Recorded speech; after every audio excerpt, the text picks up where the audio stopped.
ఇక మనలకు ఏ ముచ్చట దొరికినా దాన్ని ఒక పండగ లెక్క జరుపుకునుడు అలవాటైపోయింది. ఇక గింతదాకా పెళ్లికి ముందు ప్రీ వెడ్డింగ్ షూట్లని లచ్చలు తగిలేసి డ్రోన్ కెమెరాల ముందు ఒకరినొకరు కరుచుకున్నట్టు ఫోజులు ఇచ్చుడు చూసినాం కానీ ఇప్పుడు ట్రెండ్ మారినట్టున్నది. మొగుడు పెండ్లం విడిపోతే రూములలో కూర్చొని ఏడ్తలేరట, కోర్టుల చుట్టూ తిరుగుతూనే లేరట. మరి ఏం చేస్తాన్రో ఎరికేనా?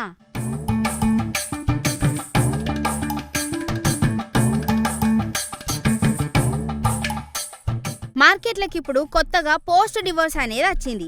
అంటే విడాకులు ఫోటో షూట్ వచ్చింది. ఇడిపోయే తందుకు సుత పండగ చేసుకుంటాన్రు, డీజెల్ పెట్టి మరి పార్టీలు చేసుకుంటాన్రు. ఈ వింత లోకం, ఈ విడాకుల హంగామా ఏందో గాని జనాలు నోళ్ళ మీద ఏలేసుకుంటాన్రు. ఒకప్పుడు విడాకులు అంటే సమాజంలో పెద్ద అవమానంగా చూసేటోళ్ళు. కానీ ఈ సోషల్ మీడియా కాలంలో దాన్ని సుతం ఒక సెలబ్రేషన్ చేసుకోవట్టే మన క్రేజీ జంటలు. విడాకులు కాగానే సంతోషంగా పెండ్లి ఫోటోలు కత్తెలతో కట్ చేసుకుంటా, మాజీ భాగస్వామి మొహాన్ని బ్లాక్ కలర్తో తుడిచేసుకుంటా కెమెరాల ముందు రకరకాల ఫోజులు ఇస్తాండ్రు.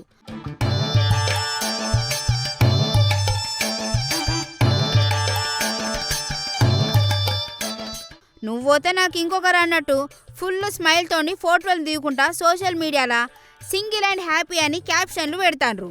గిదెక్కడి వింత ట్రెండ్ సామి అనబట్టే ఈ డివోర్స్ షూట్లల్లో కేకులు, మందు పార్టీలకు డిమాండ్ మామూలుగా లేదు సార్. బేకరీలల్లో స్పెషల్గా డివోర్స్ కేకులు ఆర్డర్ ఇస్తాండ్రు. ఆ కేకుల మీద బొమ్మలు ఎట్లుంటాయో తెలుసా? మొగుడు బొమ్మను పెళ్ళం కాలుతో దండుకుంటా కింద పడేటట్టు, లేదంటే పెళ్ళం బొమ్మను మొగుడు డస్ట్బిన్లో వారెత్తునట్టు ఉండబట్టే ఆ కేకులను కట్ చేసి ఫ్రెండ్స్ అందరికీ మందు పార్టీలు ఇస్తాండ్రు. పెళ్లి చేసుకున్నప్పుడు కూడా ఇట్లా ఖర్చు పెట్టి ఉండరేమో కానీ ఇడిపోతున్నప్పుడు మాత్రం బ్యాండ్ బాజాలతో నాడి రోడ్డు మీద డాన్సులు చేయబట్టే.